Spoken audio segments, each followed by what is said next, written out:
Good morning, students. I am Sahis sir with your economics classes. So, beta, last time we have read about the sustainable development. I hope कि आपको समझ आ गया होगा. So now we can start our new chapter. Our chapter number is 13. I think it's your last chapter in this book. And after that we can start our macroeconomics. That is your Indian economy, and that is the last chapter. And next chapter, and I means ki we can take another books, the microeconomics. So it's your last chapter, and last chapter name is development experience of India Pakistan and China A comparative study. तो इसके अंदर हम India की GDP growth कैसे बढ़ी है, पाकिस्तान की कैसे बढ़ी है, फिर दोनों का कंपेयर देन उन्होंने कैसे विकास किया है. तो ये सारी चीज़ें हम इस चैप्टर के अंदर रीड करेंगे. बस फर्स्ट ऑफ ऑल हम उन स्ट्रेटजियों को वर्णन करेंगे जो कॉमन थी तीनों देशों के अंदर. The strategy of growth of India Pakistan and China, यानी भारत पाकिस्तान और चीन की जो विकास नीति थी वो दोनों की तीनों देशों की कैसे थी स्टार्टिंग में. तो फर्स्ट है कि आफ्टर 1947 यानी after getting the freedom, Bharat and Pakistan ने विकास का जो पथवे लिया था वो लगभग सेम था. दोनों ने ही एक जैसी रणनीति अपनाई थी. पहली ये थी कि both countries have adopt the mixed economy. दोनों देशों ने मिश्रित अर्थव्यवस्था मॉडल को अडॉप्ट किया था. दूसरा, दोनों ने सार्वजनिक क्षेत्र और दोनों निजी क्षेत्र को बढ़ावा दिया, लेकिन जो विकास की ज़्यादा जो जोर दिया था वो सार्वजनिक क्षेत्र को लीडिंग करने के लिए कहा गया था. प्राथमिक जो दी थी वो सार्वजनिक क्षेत्र को दी थी, यानी पब्लिक सेक्टर को दी थी, और सेकेंडरी जो इम्पोर्टेंस दी थी वो प्राइवेटिज्म को दी थी. अब क्वेश्चन अराइज होता है, why was the public sector assign the key of role. ये हम पहले पढ़ चुके हैं. आपको याद हो कि क्यों स्टार्टिंग में इंडियन इकोनॉमी कैसी थी उस समय, उसके बाद हमने कौन से स्ट्रेटजी अपनाई थी, उसमें हम ये चीज़ें पढ़ चुके हैं. इसलिए मैं दोबारा थोड़ा सा रिमाइंड करा देता हूँ.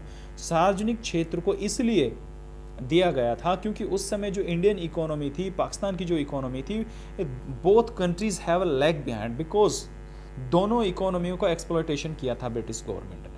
ठीक है, तो दोनों जब आज़ाद हुए थे तो दोनों के पास इतनी कैपेसिटी नहीं थी कि प्राइवेट लोग इन्वेस्टमेंट कर सके, क्योंकि प्राइवेट लोग इन्वेस्टमेंट तभी करते हैं जब उनको प्रॉफिट गेन होता है. बट उस समय इतना प्रॉफिट का वो नहीं था, और जो बड़े बड़े मशीनरीज इंडस्ट्रीज थी उनके लिए काफ़ी पैसे की ज़रूरत थी, तो वो जो है पॉसिबल नहीं था. इसलिए प्राइवेट लोगों के लिए पॉसिबल नहीं था, इसलिए गवर्नमेंट को उसकी जिम्मेवारी दी गई थी. क्योंकि अर्थव्यवस्था में चाहिए था एक बिग पुश, यानी एक बड़ा धक्का था, तो वो गवर्नमेंट ही दे सकती थी. इसलिए ज़्यादातर सेक्टरों को गवर्नमेंट सेक्टर में रखा गया था. उसके बाद सभी साधनों का स्वामित्व राज्य के पास होता था, और उत्पादन क्या किया जाए, कैसे किया जाए, किन के लिए किया जाए, वो सारी चीज़ें गवर्नमेंट को निर्णय लेना होता था. तो अब बात आती है कि कॉमन फैक्टर क्या थे सभी के. तो सारे देश की अर्थव्यवस्था मुख्य जो है वो सार्वजनिक क्षेत्र पर निर्भर थी. तीनों देशों की, इंडिया, पाकिस्तान एंड चाइना की जो रणनीति थी वो ज़्यादातर अंतर्मुखी थी. अंतर्मुखी का मतलब होता है कि उन्होंने रेस्ट ऑफ वर्ल्ड से अपने जो इंडस्ट्रियलाइजेशन थी उसको प्रोटेक्ट किया था, यानी उन्होंने उनसे ज़्यादा संबंध नहीं जोड़े थे. एक्सपोर्ट इंपोर्ट वो नहीं करते थे. दोनों देशों ने अपने जो घरेलू क्षेत्र, जो घरेलू इंडस्ट्री थी उनको प्रोटेक्ट किया था. यानी उन्होंने जो उनका आयात होती थी जो वस्तुएं, उनको उन पर कस्टम ड्यूटी लगाकर अपने जो घरेलू क्षेत्र थे उनको छूट दी गई ताकि वो प्रोटेक्ट हो सके और उनकी डिमांड बढ़ सके. तो तीनों देशों ने लगभग सेम पॉलिसी अपनाई थी. लेकिन जहाँ चीन की अर्थव्यवस्था एक बंद अर्थव्यवस्था थी, कंप्लीटली बंद अर्थव्यवस्था थी चीन की, वहीं इंडिया और पाकिस्तान की जो इकोनॉमी थी उन्होंने कुछ लिमिटेड सेक्टर को ओपन किया हुआ था. But after passing the time all countries have change their strategies, यानी समय के साथ साथ भारत और पाकिस्तान के विकास रणनीति में एक बहुत बड़ा परिवर्तन आया. अब परिवर्तन क्या आया था, दोनों अर्थव्यवस्थाओं में सरकार अभी भी विकास के मॉडल में मिश्रित अर्थव्यवस्था अपनाई थी, यानी भारत और पाकिस्तान दोनों कंट्रीज़ ने मिक्स्ड इकोनॉमी अडॉप्ट की थी. बट जो चाइना थी उन्होंने एकदम से कंप्लीटली अपनी इकोनॉमी को, थोड़ा टाइम लिया था उन्होंने, लेकिन उन्होंने पूरी तरह से जो है उसको ओपन कर दिया था.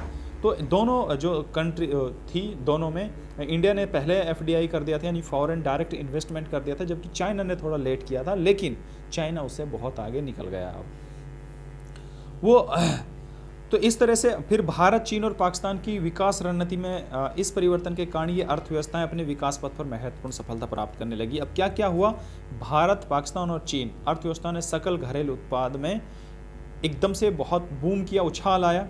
विकास की संरचना में परिवर्तन आया, जनांकीय रूपरेखा यानी डेमोग्राफी और मानव विकास सूचकांक में ठहराव आया। हालांकि ये ध्यान देने की 3 अर्थव्यवस्थाओं में जो है विकास के विभिन्न सूचकों को अडॉप्ट किया था। तो भारत तथा पाकिस्तान की तुलना में चीन काफ़ी आगे निकल गया, जो चीन एक सुपर पावर बन गया है।